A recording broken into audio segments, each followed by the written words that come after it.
Students and स्वागत है आप सभी का एक बार फिर से श्री लाइव क्लासरूम में। तो आज की क्लास में पिछली क्लास की तरह हम क्या करेंगे, स्टैटिक जीके के कुछ क्वेश्चन हम डिस्कस करेंगे। जनरल साइंस हमारा टॉपिक है जिसमें हम फिजिक्स के कुछ क्वेश्चन डील करने वाले हैं। So without wasting any time let's get started. तो सबसे पहला सवाल देखिए हमारे पास में क्या है, let me bring it in front. ये सवाल में ये क्या पूछ रहा है, ये कह रहा है कि किसी प्लेटफॉर्म पर खड़े व्यक्ति को, कोई प्लेटफॉर्म पर खड़ा व्यक्ति आती व जाती रेलगाड़ी की सीटी की आवाज सुनता है। क्या करता है, सीटी की आवाजें सुनता है। सो इन दोनों ही केसेस में उसे सीटी की आवाज, ऑप्शन ए क्या दिया हुआ है, ऑप्शन ए में दिया हुआ है कि उसे क्या सुनाई देगी, दोनों ही केसेस में बराबर सुनाई देगी। ऑप्शन बी में क्या बोल रहा है कि रेलगाड़ी के पास आने पर अधिक तीव्र सुनाई देगी। ऑप्शन सी में बोल रहा है कि रेलगाड़ी के आने पर क्या देगी, ऊंची सुनाई देगी। और ऑप्शन डी में ये बोल रहा है कि रेलगाड़ी के छूटने पर ऊंची सुनाई देगी। तो पता करते हैं कि इसका सही आंसर क्या होगा। देखिए यहाँ पे इसका सही आंसर क्या होगा। सबसे पहले केस में पहले तो केस कंसीडर कीजिए, ये हमारा कोई पर्सन है, कोई व्यक्ति है जो कहां खड़ा है, रेलवे प्लेटफॉर्म पर खड़ा है। ठीक है, लेट अस से दिस इज द प्लेटफॉर्म, ये यहाँ प्लेटफॉर्म पे खड़ा है। तो ये केसेस क्या बोल रहा है, ये बोल रहा है कि कोई एक रेलगाड़ी है जो क्या कर रही है, आ रही है। लेट अस से this is the incoming rail, ये वो रेल है जो आ रही है और ये वो रेल है जो क्या हो रही है, जा रही है यहां से। तो इस दोनों केसेस में ये बोल रहा है कि क्या दोनों केसेस में बराबर सुनाई देगी। तो एक बात समझिए कि जब दोनों केस क्या है, डिफरेंट है, क्या है, जब दोनों के दोनों केस क्या है, डिफरेंट है, अलग अलग है, तो दोनों केसेस में समान तो सुनाई नहीं देगी। यानी ऑप्शन ये क्या हो जाएगा, यहाँ पे गलत हो जाएगा कि दोनों केसेस में बराबर सुनाई नहीं देगी। चलिए आगे बढ़ते हैं। ऑप्शन सी में, ऑप्शन बी में ये बोल रहा है कि रेलगाड़ी जैसे पास आएगी तो अधिक तीव्र सुनाई देगी। देखो एक तो होता है तीव्र सुनाई देना और ऑप्शन सी में बोल रहा है कि ऊंचा सुनाई देगी। ऊंचा सुनाई देना और तीव्र सुनाई देना दोनों में फर्क है। तीव्र का मतलब होता है तीखा थोड़ा सा, ठीक है, तीखा, थोड़ी ज्यादा पेंजेंट। तो तीखा तो नहीं सुनाई देगी, ठीक है। अधिक तीव्र सुनाई देने का, हाई इंटेंसिटी, ठीक है, तीव्रता का मतलब है कि क्या होगा, हाई इंटेंस, हाईली इंटेंस सुनाई देगी। तो देखो हाईली इंटेंस तो सुनाई नहीं देगी, ठीक है। हाईली इंटेंस का मतलब ये है कि रेलगाड़ी जैसे जैसे पास आएगी आवाज उतनी ज्यादा तीखी होती जाएगी। तो तीखी तो नहीं होती है, क्या होती है, ऊंची हो जाती है, तीखी नहीं होगी।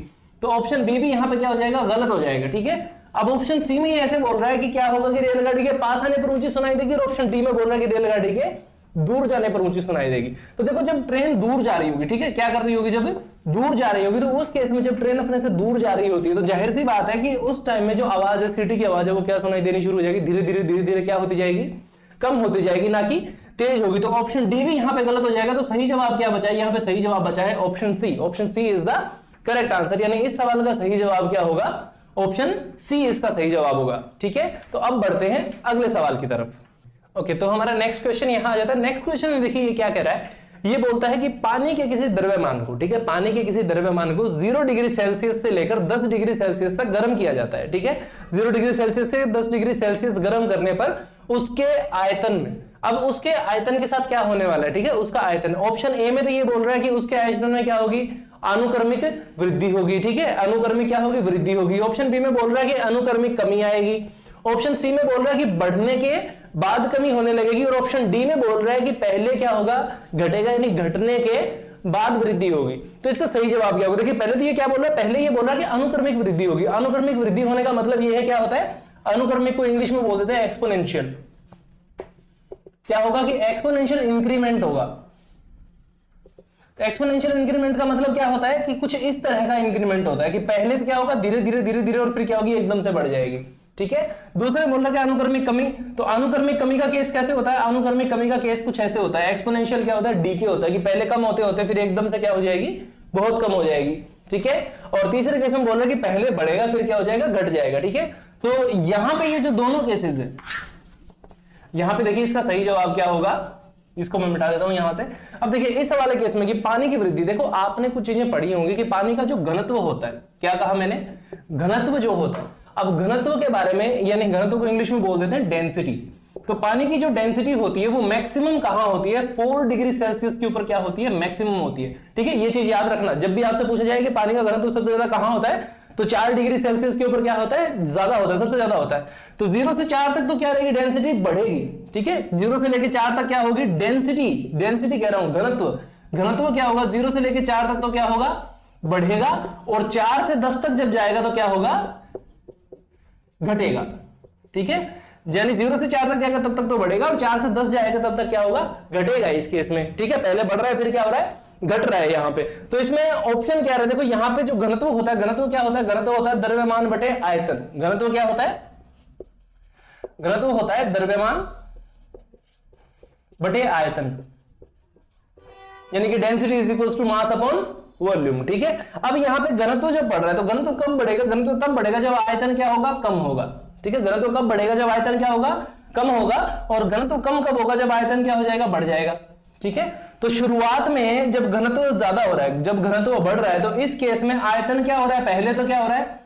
कम हो रहा है। और जब घनत्व कम हो रहा है तो इस केस में आयतन क्या हो रहा है? बढ़ रहा है। यानी पहले क्या होगा कि पहले तो घटेगा और उसके बाद में बढ़ेगा। तो इसका सही जवाब क्या होगा कि ऑप्शन डी जो है वो इसका क्या होगा? सही जवाब होगा। बाकी सारे ऑप्शन क्या हो जाएंगे? यहां पे गलत हो जाएंगे कि पहले क्या होगा कि पहले घटेगा और घटने के बाद क्या होगी? उसमें वृद्धि होगी। ठीक है, अब बढ़ते हैं अगले सवाल की तरफ। ओके, सो हमारा नेक्स्ट क्वेश्चन क्या है? देखिए नेक्स्ट क्वेश्चन में ऐसे बोल रहा है कि गियर व्हील बनाने के लिए, क्या बनाने के लिए? Gear wheel. ठीक है, ये बोल रहा है कि गियर व्हील बनाने के लिए निम्नलिखित में से कौन सा प्लास्टिक पदार्थ उपयोग में लाया जाता है? यानी इनमें से कौन सा प्लास्टिक पदार्थ है जो उपयोग किया जाता है? ऑप्शन ए में ये बोल रहा है कि क्या यूज किया जाता है? ये बोल रहा है कि पॉलिएस्टर यूज किया जाता है। ऑप्शन बी में बोल रहा है कि नायलॉन। ऑप्शन सी में ये बोल रहा है कि बेकेलाइट। और ऑप्शन डी में ये बोल रहा है कि पॉलीस्टाइरीन। ठीक है, तो इनमें से कौन सा यूज किया जाता है? देखो गियर के लिए क्या जरूरी है? जब भी आप गियर बनाओगे तो गियर बनाते टाइम में जरूरी है कि जो पदार्थ आप यूज कर रहे हो, चाहे आप प्लास्टिक यूज कर रहे हो, तो वो प्लास्टिक कैसा होना चाहिए? वो पहली बात तो क्या होना चाहिए? स्ट्रॉन्ग होना चाहिए। क्या होना चाहिए? स्ट्रॉन्ग होना चाहिए, मजबूत होना चाहिए, प्लस थोड़ा सा क्या होना चाहिए? फ्लेक्सिबल भी होना चाहिए। थोड़ा सा क्या होना चाहिए? फ्लेक्सिबल। फ्लेक्सिबल किस लिए? ताकि वो क्या हो? शॉक प्रूफ हो। Shock proof. शॉक प्रूफ का मतलब होता है कि हल्का सा झटका लगे या धक्का लगे तो उसको क्या कर जाए? वो सहन कर जाए। ठीक है, ऐसा नहीं कि थोड़ा सा भी अगर झटका लगे तो वो टूट जाए। ठीक है, तो इस केस में देखो क्या होता है, इनमें सबसे स्ट्रॉन्ग कौन सा है? इनमें सबसे स्ट्रॉन्ग तो बेकेलाइट होता है। ठीक है, सबसे स्ट्रॉन्ग कौन होता है? बेकेलाइट होता है। लेकिन बेकेलाइट के साथ में प्रॉब्लम ये है कि एक बार बनने के बाद में जो बेकेलाइट होता है, अगर हल्का सा झटका लगता है तो उस केस में क्या, अगर वो टूट गया तो वो दोबारा उस शेप में नहीं आ सकता। ठीक है, वो खराब हो जाएगा, उसके बाद में उसको दोबारा इस्तेमाल नहीं कर सकते। इसलिए ऑप्शन सी जो है यहाँ पे बेकेलाइट जो है वो क्या हो जाएगा? यहाँ पे ऑप्शन सी क्या हो जाएगा? गलत हो जाएगा। लास्ट में बोल रहे हैं पॉलीस्टाइरीन और शुरू में बोल रहे हैं पॉलिएस्टर। देखो पॉलिएस्टर जो है वो क्या होता है? कपड़े का मटेरियल होता है। पॉलिएस्टर क्या होता है? कपड़े जैसा मटेरियल होता है। ठीक है, तो इस केस में वो भी क्या है? इस्तेमाल नहीं आने वाला। ठीक है, कपड़े जैसी चीज को तो बिल्कुल भी यूज नहीं करेंगे। और ऑप्शन डी में आता है पॉलीस्टाइरीन। तो पॉलीस्टाइरीन के साथ क्या होता है कि पॉलीस्टाइरीन स्ट्रॉन्ग हो जाता है, लेकिन उसके लिए प्रेशर और टेम्परेचर की, ठीक है, दाब और तापमान की कुछ अलग से कंडीशन बनानी पड़ती है, जो कि सब जगह पॉसिबल नहीं है। तो यहाँ पे पॉलीस्टाइरीन भी गलत हो जाएगा। ऑप्शन बचा क्या? यहाँ पे क्या बचा? सिर्फ नायलॉन यहाँ पे ऑप्शन बचा। ठीक है, और नायलॉन का उपयोग सबसे ज्यादा कहाँ किया जाता है? देखो गियर व्हील तो बनाते हैं, साथ में इसे क्या बनाई जाती है? रस्सियां बनाई जाती हैं। ठीक है, जो मजबूत रस्सियां बनती है वो किसकी बनती है? वो भी नायलॉन की बनती हैं। ठीक है, और गियर व्हील बनाने के लिए भी किसका उपयोग किया जाता है? नायलॉन का किया जाता है। ठीक है, सो बढ़ते हैं नेक्स्ट क्वेश्चन की ओर। ओके, सो अब बारी आ जाती है नेक्स्ट क्वेश्चन की। तो नेक्स्ट क्वेश्चन क्या है? देखिए नेक्स्ट क्वेश्चन में ये बोल रहा है कि ऑटोमोबाइल्स यानी कि मोटर कारों में हाइड्रोलिक और इलेक्ट्रॉनिक ब्रेक के जो सिस्टम होते हैं, अगर उनको अप्लाई करना तो निम्नलिखित में से कौन सा नियम उस पर लागू होता है? ठीक है, तो सबसे पहले ये बोल रहा है कि बर्नौली का नियम, दूसरे में ये बोल रहा है कि पेसियल्स नियम, तीसरे में बोल रहा है ऑप्शन सी में ये बोल रहा है क्या बोल रहा है? पास्कल का नियम, और ऑप्शन डी में ये क्या बोल रहा है? आर्किमिडीज का नियम। ठीक है, तो इन चारों में से कौन सा नियम किसी गाड़ी के ब्रेक लगाने पर अप्लाई होता है? देखो सबसे पहले क्या आ गया? बर्नौली नियम आ गया। ठीक है, क्या बोल रहा है ये? बर्नौली नियम यानी बर्नौली लॉ। देखो बर्नौली लॉ क्या होता है? ये होता है सिर्फ प्रेशर और वॉल्यूम का लॉ। क्या होता है? प्रेशर और वॉल्यूम का लॉ। ठीक है, अब प्रेशर और वॉल्यूम में क्या होता है? ये ऐसे बोलता है कि अगर आपका कोई पाइप है अगर यहां पे, ठीक है, और एक साइड में क्या है? उसका फेस अगर चौड़ा है, एक साइड में क्या है? उसकी वॉल्यूम ज्यादा, दूसरी साइड में अगर वॉल्यूम कम है, तो जहां वॉल्यूम कम है वहां पे क्या हो जाएगा? वहां पे प्रेशर इंक्रीज हो जाएगा। ठीक है, वहां पे क्या हो जाएगा? प्रेशर इंक्रीज हो जाएगा। और जहां पे वॉल्यूम ज्यादा है वहां पे क्या हो जाएगा? प्रेशर कम हो जाएगा। ठीक है, ये नियम है। तो इसका मतलब ये किसके लिए तय करता है? ये ऐसे बोलता है कि पानी जितना जाएगा पाइप में या जितना भी फ्लूइड जाएगा उतना ही क्या होगा? बाहर आएगा। तो बर्नौली नियम का तो कहीं से भी कोई लेना देना नहीं है। ठीक है, बर्नौली नियम का कोई लेना देना नहीं है, तो ये क्या हो जाएगा? गलत हो जाएगा। पेसियल्स नियम में क्या बोलते हैं? पेसियल्स नियम बात करता है सिर्फ और सिर्फ फ्लूइड के दबाव की। ठीक है, जितना दबाव डालो, कितना भी दबाव डालो, चाहे उसका मैग्नीट्यूड जो है, ठीक है, अगर आपने 4 लीटर लिया और 4 लीटर पानी को अगर आप दबाओगे, प्रेशर बहुत ज्यादा बढ़ा दोगे, तो भी वो रहेगा 4 का 4 लीटर ही। आप 4 लीटर से ज्यादा उसको कंप्रेस नहीं कर सकते। तो ये दूसरा नियम भी इसमें नहीं काम आता। आर्किमिडीज का जो नियम है, आर्किमिडीज का नियम ये बोलता है कि कोई भी चीज अगर पानी में तैरेगी या डूबेगी, क्या बोलता है? कि या तो तैरेगी या फिर क्या होगी? डूबेगी।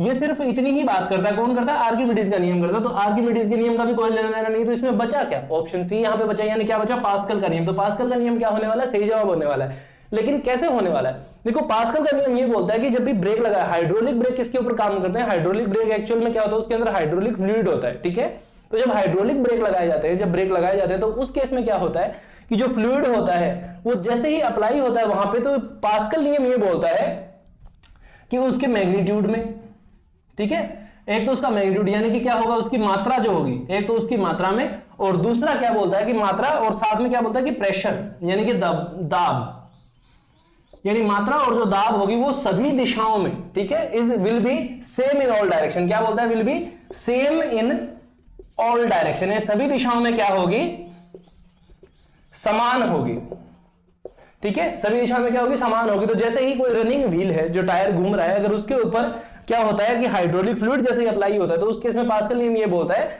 कि वो अपनी क्या करेगा, दाब को और मात्रा को बराबर रखने की कोशिश करेगा, ठीक है। तो वो रनिंग व्हील को भी क्या कर देगा, धीरे धीरे क्या कर देगा, स्लो कर देगा उसी स्टेट में आने के लिए, ठीक है। तो इसमें कौन सा ऑप्शन सी सही होगा, यहाँ पे ऑप्शन सी क्या होने वाला है, करेक्ट आंसर होने वाला है। So now move to the next question.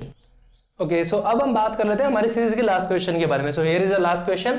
Last question में ये क्या बोल रहा है, ये बोल रहा है कि जब बर्फ के दो टुकड़ों को एक दूसरे के ऊपर रखा जाता है, क्या बोल रहा है कि बर्फ के दो टुकड़ों को जब एक दूसरे के ऊपर रखा जाता है तो उन दोनों के मिलकर एक होने की घटना को कौन इनमें से सही समझाता है, ठीक है। दोनों को मिलकर एक होंगे तो वो किसकी वजह से होंगे, कौन से उनमें बॉन्ड बनेंगे। देखिए ऑप्शन ए में क्या बोल रहा है, ऑप्शन ए में बोल रहा है कि क्या हो जाएगी उसके अंदर वंडरवाल आबंध। ऑप्शन बी में क्या बोल रहा है कि द्विध्रुव आघूर्ण। ऑप्शन सी में बोल रहा है कि हाइड्रोजन आबंध, और ऑप्शन डी में क्या बोल रहा है, सहसंयोजक आबंध, ठीक है। अब इनको थोड़ा सा इंग्लिश में बताता हूं, देखो वंडरवाल फोर्सेस, ठीक है, या तो क्या बनेंगे, वंडरवाल बॉन्ड बनेंगे। ऑप्शन बी में ये बोल रहा है क्या बनेगा, द्विध्रुव आघूर्ण यानी कि मोमेंटम की वजह से, ठीक है, डाइपोल मोमेंटम की वजह, डाइपोल मोमेंट की वजह से, not momentum, sorry. Option C में ये बोल रहा है कि हाइड्रोजन बॉन्डिंग हो जाएगी, और ऑप्शन डी में ये ऐसे बोल रहा है कि क्या हो जाएगी, यहाँ पे कोवलेंट बॉन्डिंग हो जाएगी। क्या हो जाएगी, कोवलेंट बॉन्डिंग। देखो सबसे पहले यहाँ पे समझते हैं हाइड्रोजन बॉन्डिंग जब होती है, हाइड्रोजन बॉन्डिंग क्या होती है, हाइड्रोजन बॉन्डिंग लिटरली ज्यादा करके कहां हैपन होती है, ये ज्यादा करके बनती है किसमें, लिक्विड स्टेट में बनती है। क्या बनती है, लिक्विड स्टेट में। पानी जब लिक्विड स्टेट में होता है तो इस केस में इसके बनने के चांसेस क्या होते हैं, ज्यादा होते हैं। लेकिन सॉलिड स्टेट में हाइड्रोजन बॉन्डिंग के चांसेस क्या हो जाते हैं, बहुत कम हो जाते हैं, ठीक है। सॉलिड स्टेट में क्या होते हैं, हाइड्रोजन बॉन्डिंग के चांसेस बहुत कम हो जाते हैं, यानी हाइड्रोजन बॉन्डिंग तो नहीं होगी। ऑप्शन सी इसका सही आंसर है, नहीं होगा, ठीक है, यानी कि ऑप्शन सी क्या होगा, इसका गलत जवाब होगा। उसके बाद में क्या बात आ जाती है, ये बोलता है द्विध्रुव आघूर्ण, तो द्विध्रुव आघूर्ण डाइपोल मोमेंट। डाइपोल मोमेंट कहां करेगा, डाइपोल मोमेंट को सबसे पहले क्या चाहिए, उसको आयंस चाहिए। क्या चाहिए उसको, आयंस चाहिए। तो जब H2O बनता है, क्या बनता है, जब H2O बनता है तो इसमें कहीं भी फ्री आयन नहीं होता, यहां कहीं भी H प्लस और O नेगेटिव ये कहीं नहीं मिलेगा आपको, ठीक है, ये जनरली एग्जिस्ट नहीं करता। तो यानी यहां पे क्या नहीं होगा, यहाँ पे द्विध्रुव आघूर्ण भी नहीं होगा। और सबसे पहले बोल रहा है वंडरवाल बंद। तो वंडरवाल फोर्सेस क्या लगती हैं, बहुत ही वीक फोर्सेस होती हैं, ठीक है, सबसे कमजोर फोर्सेस होती हैं। ये नॉर्मली किसी भी पड़े हुए सामान में लग जाती हैं, ठीक है। लेकिन इस केस में कहीं भी वंडरवाल बंद भी नहीं होगा। तो सही जवाब क्या बनता है, यहाँ पे सही जवाब यहाँ पे बनता है, कौन से फोर्सेस लगेंगे उनके बीच में, कोवलेंट बॉन्डिंग होगी, यानी क्या होंगे, सहसंयोजक बंध बनेंगे। कोवलेंट बॉन्डिंग में क्या होता है कि ऊपर वाला जो बर्फ का टुकड़ा वो धीरे धीरे पिघल के नीचे वाले बर्फ के टुकड़े के साथ क्या बना लेगा, कोवलेंट बॉन्डिंग कर लेगा। और कोवलेंट बॉन्डिंग को आयंस की जरूरत नहीं होती, ठीक है, उसको आयंस की भी जरूरत नहीं है। उसके लिए कोई स्पेशल कंडीशन जैसे कि सॉलिड स्टेट या लिक्विड स्टेट, उसके लिए कोई स्पेशल स्टेट की भी जरूरत नहीं होती है। तो इस केस में ऑप्शन डी क्या होगा, यहाँ पे सही जवाब होगा, ठीक है।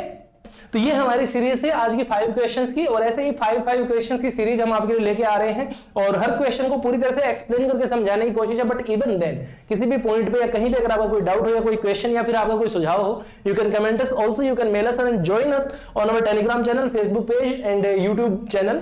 सो thank you very much for being last in session. लास्ट तक बने रहने के लिए आपका बहुत बहुत धन्यवाद। ऐसे ही नई नई सीरीज और नए नए क्वेश्चंस को देखने के लिए बने रहिए लाइव के साथ में।